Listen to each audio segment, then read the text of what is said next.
And the last summary document that we can generate, Katrina, is called the project summary report.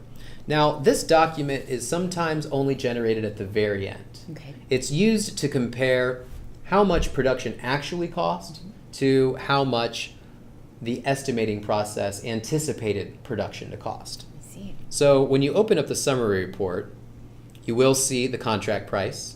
In this sample office, we've defined a 10% overhead that comes right off the top. Now, that doesn't have to be 10%. You can have it at 5 or 20 or 0.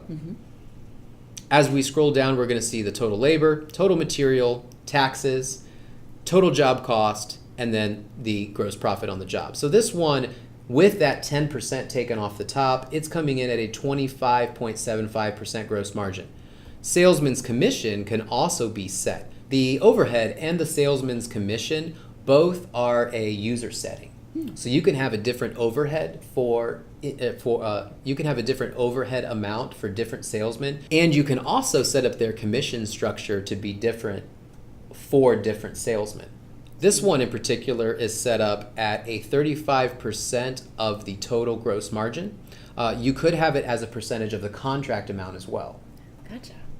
Now, I want to point out one last thing. For owners who want their salesmen to understand that they've hit a certain target gross margin even before they've presented an option to the homeowner, it's very common to generate this summary report on the front end.